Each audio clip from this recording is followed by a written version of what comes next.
Guys, I have an announcement. JCS is back. This is not a drill. I am not joking. That's right. Beloved police interrogation channel, JCS is back after over a year of not uploading. And this is their best episode yet, looking into the past of a mysterious ex-boyfriend. Honestly, you'll probably find this to be an accidental comedy because the boyfriend, he does the world record speedrun of self-reporting. I've never seen an interrogation in JCS history go this bad. This guy is the equivalent of a 10-year-old in an Among Us lobby, and he gets accused of being the killer, and he bursts into tears. All right.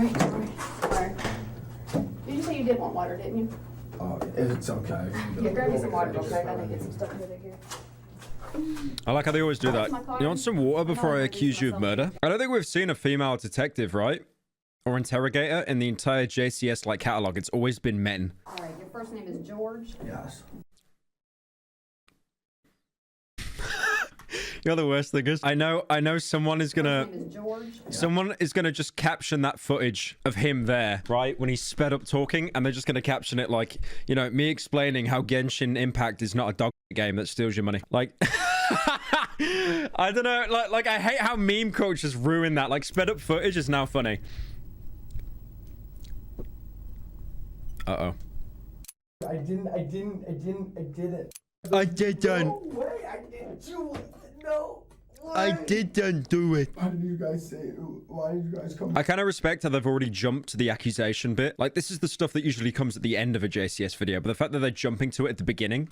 It begins with 22-year-old sports scholar Yardley Love, a star lacrosse player at the University of Virginia. She is captured in this photograph playing in the second-to-last game of the season, clearly aware of the obstacles that lie in front of her, yet continuing to move forward, which is the circumstantial detail that turned this picture into a symbol. This would be the last photograph taken that day, capturing Yardley's last embrace with her head coach Julie Myers. Both were unaware this exact moment would soon be on the national front pages. Yardley's roommate returned from a night out to their off-campus apartment. Upon entering, she saw that Yardley's bedroom had been broken into, at which point she rushed inside to find her unresponsive on the mattress. She had blood coming out of her nose and severe bruising across the right side of her face. But the most alarming thing was that she wasn't waking up, and by 3:50 confirmed that she had her first person of interest, which was 22-year-old George Hughley V, Yardley's ex-boyfriend, and the next several hours were spent gathering information. They always do that, don't they? Like, in murder investigations, they always kind of circle it around family or like people that they're dating, because it's usually apparently there's a saying where it's like most murders or crimes are committed on people that they know. It's usually never like random, because you know, like serial killers will target like random people or like a specific type of person. That's so niche compared to like someone doing it once, like breaking into someone's house or like, you know, murdering someone. So usually like whenever there's a crime, it is usually the family that's under suspicion. Also, this woman looks absolutely terrifying. This is like a female Gus Fring. She looks I would not want this woman near me. The ex-boyfriend now with this woman up against him, he is screwed. Lydia? No, I thought Lydia as well. I thought Lydia from Breaking Bad. Yeah, no. A prestigious all-boys private school in Bethesda, Maryland, with annual tuition fees of up to $50,000. Everyone in chat is saying Bethesda. You guys know Bethesda is an actual location, right? Bethesda Game Studios is called Bethesda because they're based in Bethesda. George's response was to lethargically put on his flip-flops, then walk over to the passenger side door of her unmarked... Imagine the description of the suspect being, yeah, we've got a white Caucasian male, lethargically putting on his flip-flops. It's like they're trying to give a description of events and they're just constantly insulting the guy. At which point George was no longer a person of interest. He was the prime suspect. All right. Did you say you did want water? I'm just... You see this bit here? The first thing that came to my head was this scene. What are you doing, detective? What are you doing talking to my client without me present?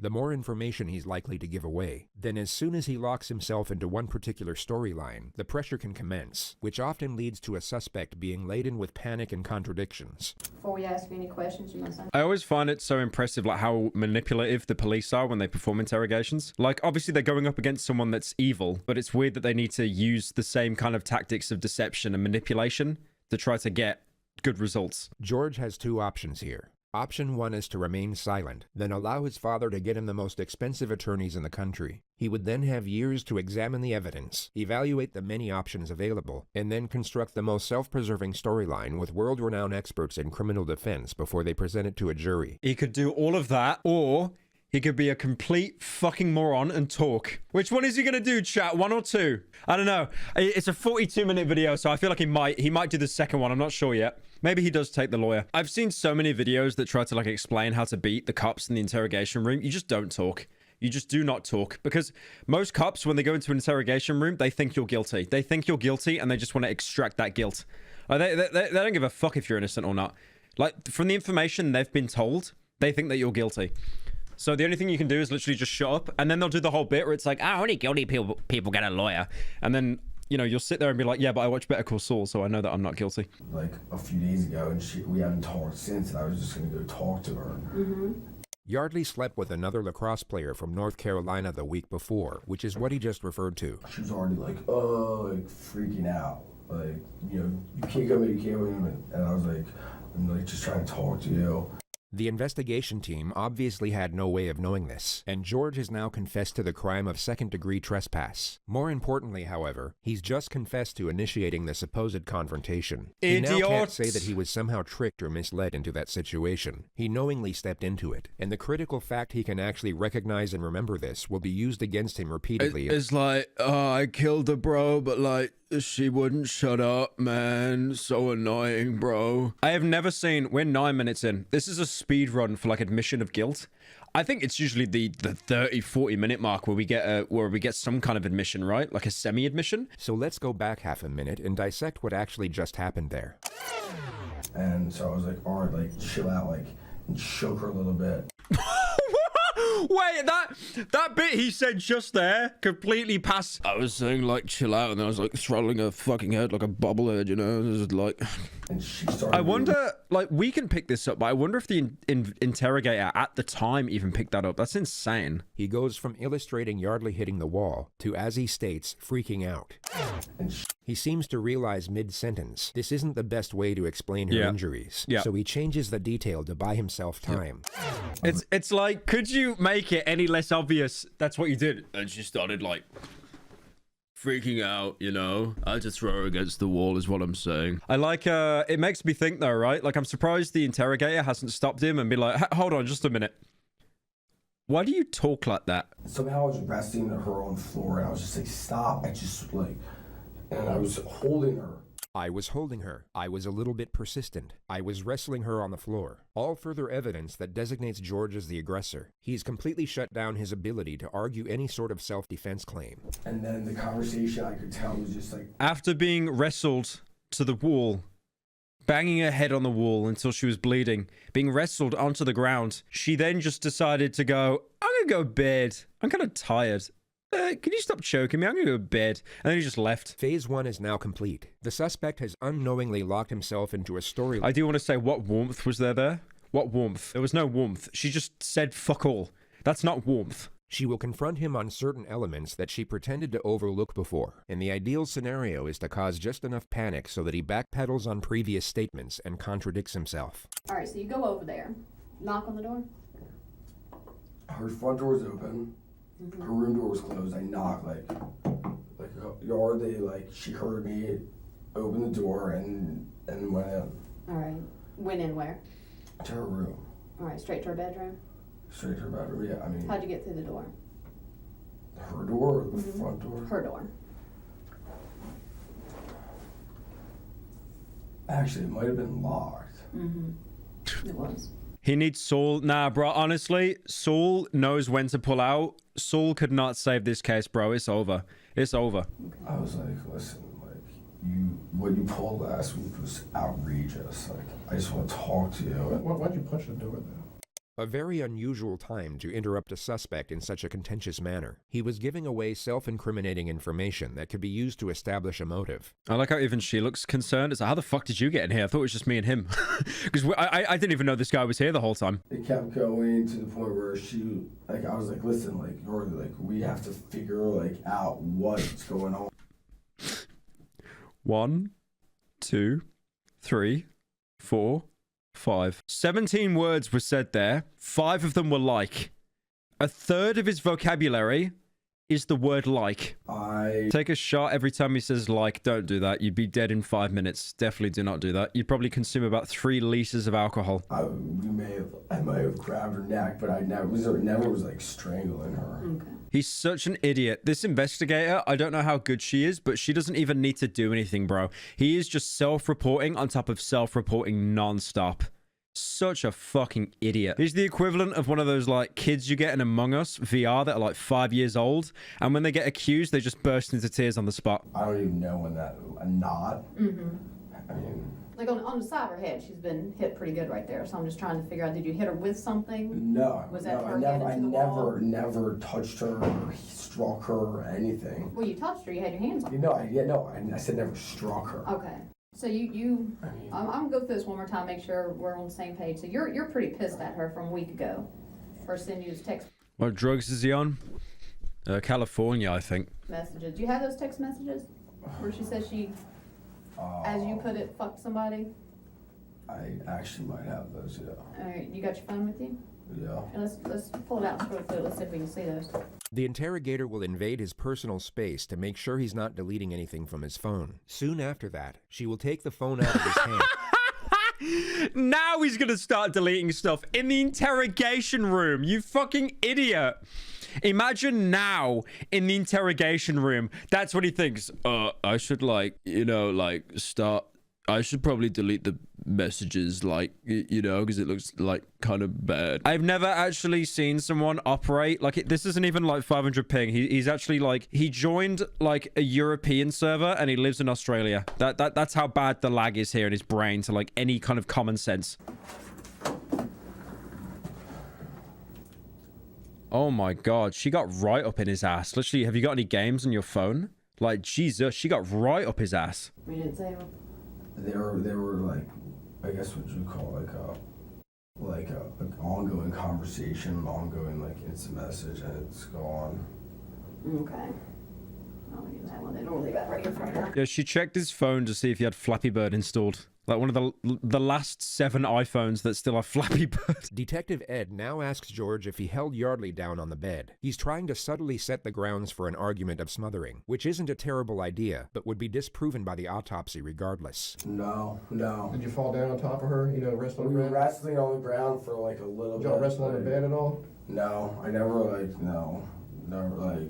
It's so weird seeing like 2 different cultures of America clash. You've got like the 2 interrogators that are from like the deep south, and then you've got this guy who's like Calibro douchebag. It's so weird. When we were on the floor, when her nose started bleeding, we were like wrestling around, and that's when her nose started bleeding. Was it pretty noisy when y'all were wrestling around? No, I Was she mean, screaming? no. I feel like they're just playing with him at this point, bro. They could just leave the room, have the mic still on, and he'll probably just admit it to himself under his breath that he killed her. So when you tossed her back on the bed, in your mind, she was bleeding. But you said she was bleeding out her nose, and you didn't feel like you needed to call rescue No. after that, after banging her head and No, shaking her and blood coming out her nose on the floor. No. There's no.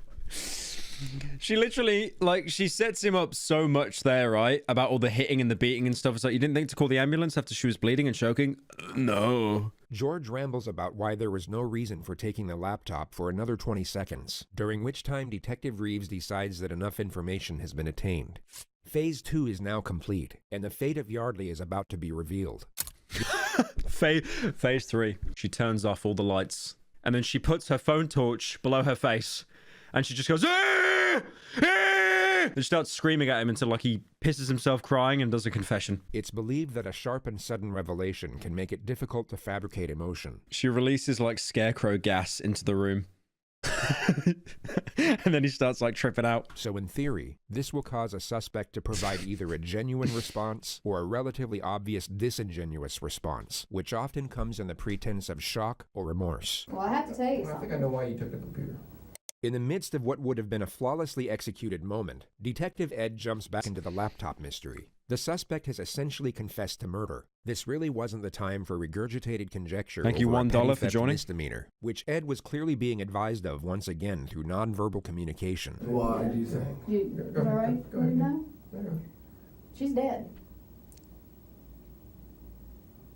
You killed her, George. You killed her. She's dead. Oh think my you know. No, god. I'm not. She's dead?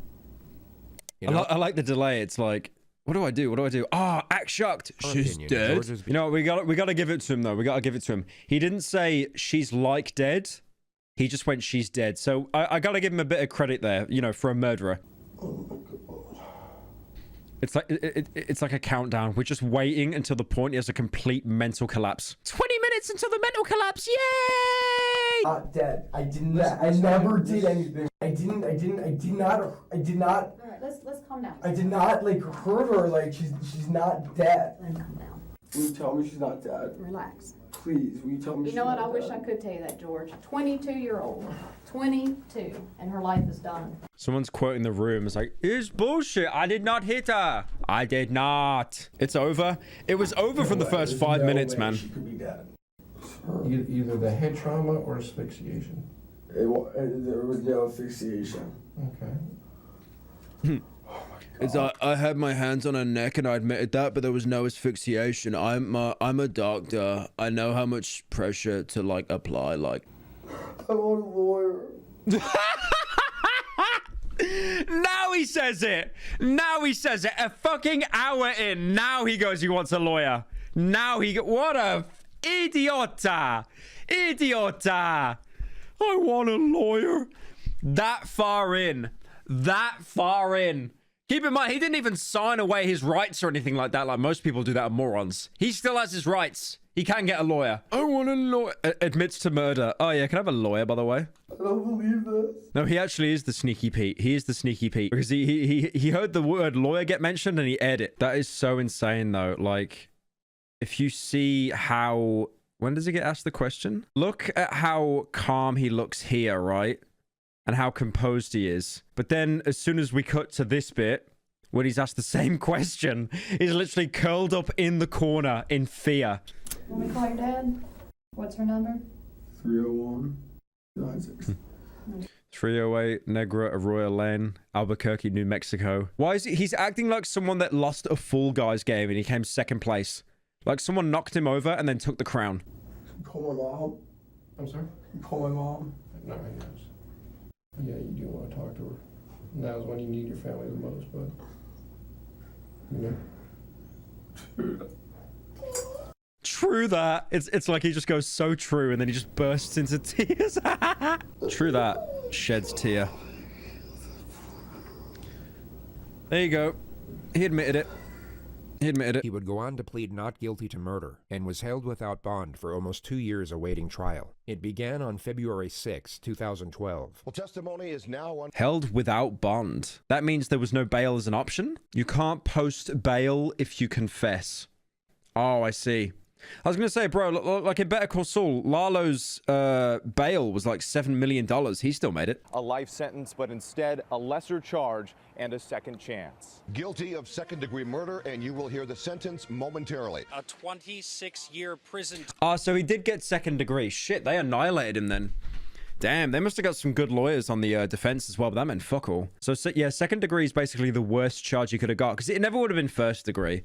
It never would have been first. First is like premeditated, then they can never prove that. Brought to court to hear his lawyers plead for the judge to cut in half the 26-year sentence recommended by the jury. Judge Edward Hogshire did trim it back, but by just 3 years. Oh my god. Bro, he's not going to get out until he's like 50, or basically like late 40s.